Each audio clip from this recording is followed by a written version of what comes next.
Hair স্ট্রিটে তিনি duty সামলাচ্ছেন কিভাবে? খাতায় কলমে তো এখনো দেখতে পেলাম না।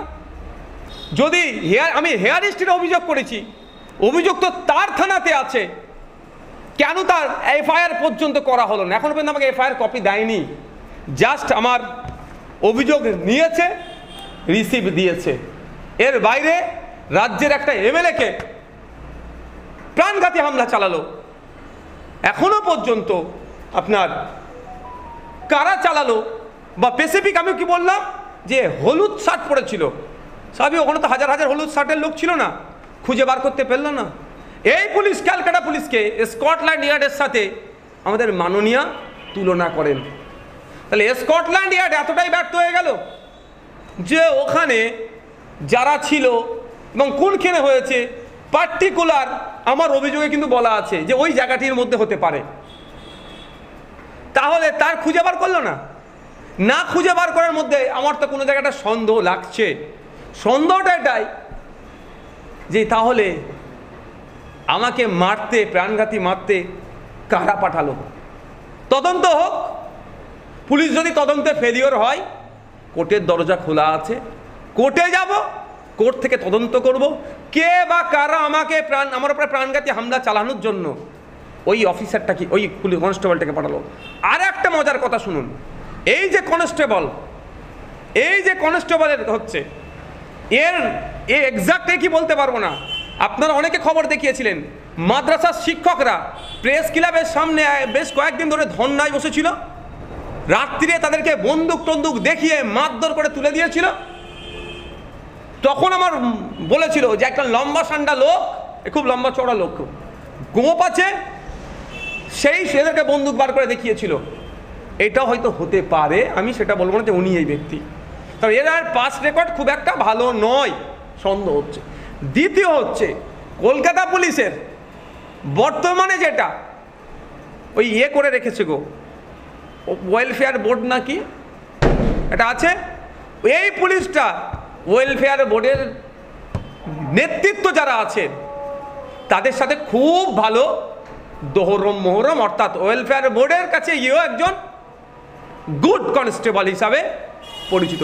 তাহলে গুড কনস্টেবলকে ভবানীপুর থানা থেকে পাঠিয়েছে এই জন্যই যে হয়তো নওশাদ সিদ্দিকী, তাদের নজরে ব্যাড নওশাদ সিদ্দিকীকে প্রাণে মারো, গুডকে দিয়ে ব্যাড কি তো হয়, তাদের নজরে গুড ওই কনস্টেবলটা যে একটা এমএলএর বুকে ঘুষি মারতে পারে, আর যে এমএলএ শিক্ষা, স্বাস্থ্য, কর্মসংস্থান, রুজিরুটি, মজুরি বৃদ্ধি কিভাবে হবে, সাম্প্রদায়িক সম্প্রীতি কিভাবে বরকরার থাকবে, সাম্প্রদায়িক শক্তিকে কিভাবে বিচ্ছিন্ন করা যাবে, তার নিয়ে কথা বলছি, ওদের নজরে আমি ব্যাড, এটা হতে পারে। তো এই পরিস্থিতিতে এসে আমরা দাঁড়িয়েছি। আমি মিডিয়ার মাধ্যমে রাজ্যের পুলিশ মন্ত্রী তথা মুখ্যমন্ত্রীর কাছে একটাই বার্তা দিতে চাই, যদি আপনি বা আপনার দল এই অপকর্মের সাথে যুক্ত না হয়, 24 ঘন্টার মধ্যে আপনি এর একটা বিহিত করবেন। আর যদি আপনার দলের বা আপনাদের কোনো ইন্টেনশন থেকে থাকে, তাহলে আপনারা এই এত প্রেস কনফারেন্স করে সত্যতা যাচাইয়ের পরেও আপনারা চুপ থাকবেন। বাংলার মানুষকে বলবো 24 ঘন্টা অপেক্ষা করুন, কি করছে দেখি। 24 ঘন্টা কেটে যাওয়ার পরে যদি দেখি না করে, আমি এই অভিযোগের নিয়ে, আমি তো মারামারি হানাহানির পক্ষপাতী নই, আপনারা ভালো করেই জানেন। আমি শান্তি সম্প্রীতির ঐক্যের সবসময় কথা বলি, আমি দুটো জোড়ার কথা বলি, আমি ভাঙার কথা কোনোদিন বলিনি আর বলবো না। আমার রাজনৈতিক করে আমার পেট চলবে, সংসার চলবে, এটা আমার প্রফেশন, পেশা, এটাকেও আমি এইভাবে নিই না। সুতরাং 24 ঘন্টার পরে যদি দেখি রাজ্যের পুলিশ মন্ত্রী তথা মুখ্যমন্ত্রী তাদের উপরে ওঠা অভিযোগকে তারা ন্যস্ত করেননি, এই পুলিশের কনস্টেবলের নামটা প্রদীপ কুমার দের বিরুদ্ধে ব্যবস্থা গ্রহণ করেনি, তাহলে আমি অবশ্যই আমি পরের স্টেপ আমি আইনের অর্থাৎ দ্বারস্থ হব, অর্থাৎ কোর্টের দ্বারস্থ হব। কোর্টের মাধ্যমে আমি সব ডিটেলস তখন কোর্টকে ভিডিও থেকে শুরু করে এভিডেন্স যা আছে এফআইআর কপি টপি নিয়ে সব আমি কোর্টের দ্বারস্থ হব। এবার আপনাদের যদি এর মধ্যে কোনো কোশ্চেন থাকে আপনারা করতে পারেন, আমি উত্তর দেবো। যে ব্যক্তির কথা আপনি বললেন এবং যেটা খোলসা করলেন যে একজন পুলিশ কর্মী তার পরিচয় নিয়ে নিলেন, মানে এটা তাহলে সরাসরি সন্দেহ কাকে করছেন যে মানে পুলিশ থেকে হতে পারে বা অন্য কোনো একটু চেয়ার নিয়ে বসো না ভাই, আমার কেন ডিস্টার্ব করছো?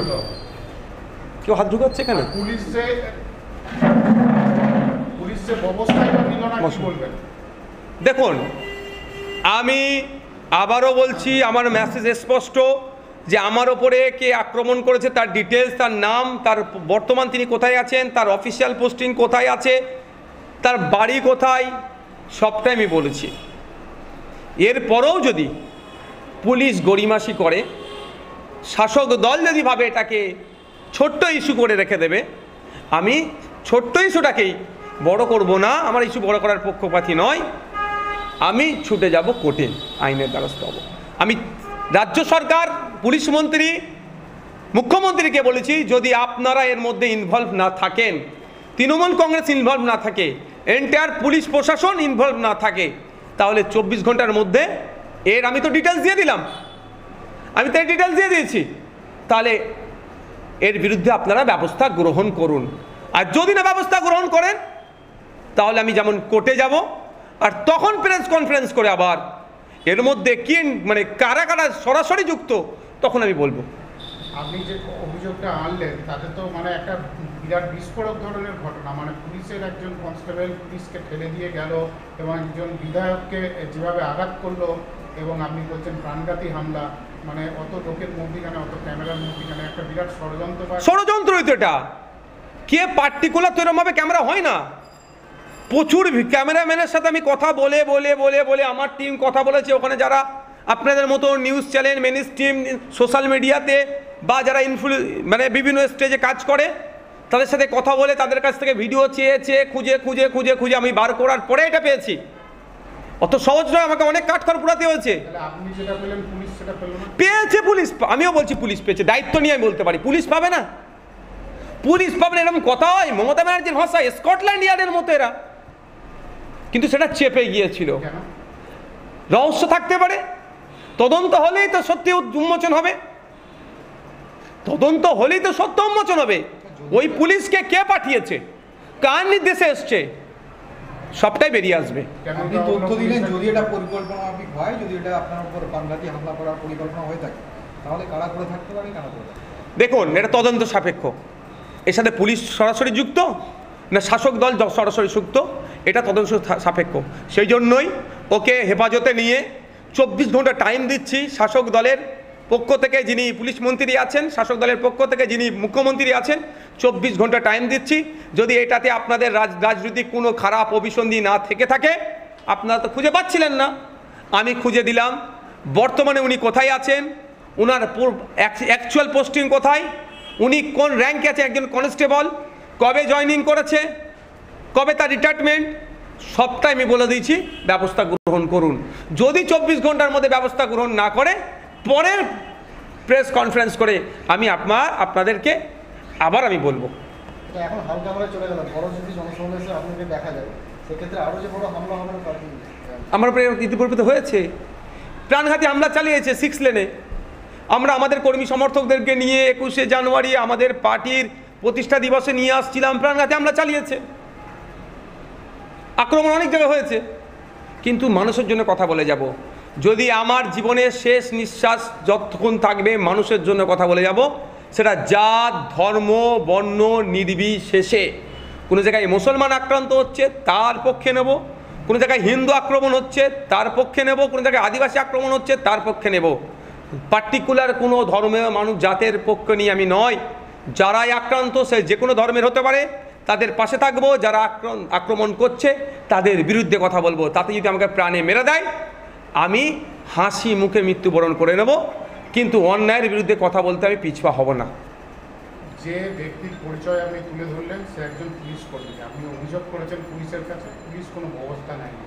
আপনার তথ্য প্রমাণ দেখানোর পরেও যদি পুলিশ স্টেপ নেয়, তাকে অ্যারেস্ট করে, কি মনে হয় এরপরে তদন্তটা সঠিকভাবে হবে বা সে সাজা পাবে? দেখুন, আমি চাই, আমি প্রথম যেটা দরকার যে তদন্ত হোক, সত্য বেরিয়ে আসুক।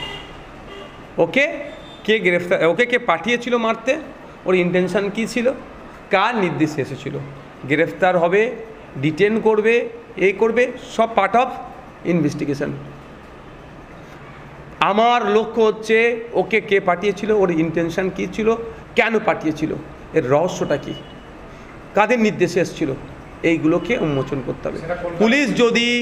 পুলিশ যদি ওকে খুঁজে না পায়, তার ডিটেলস আমি দিয়ে দিয়েছি, তাকে আমি চিনিয়ে দিচ্ছি এই ব্যক্তির, এই ভদ্রলোকটি, তার নাম, ঠিকানা,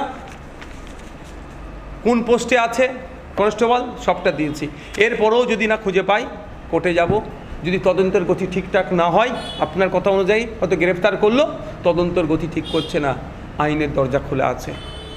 আমাদেরকে অন্যায়ভাবে, অনৈতিকভাবে, অগণতান্ত্রিকভাবে আমাদের ডেমোক্রেটিক রাইটকে এক্সারসাইজ করতে দেয়নি, আমাদেরকে তুলে নিয়ে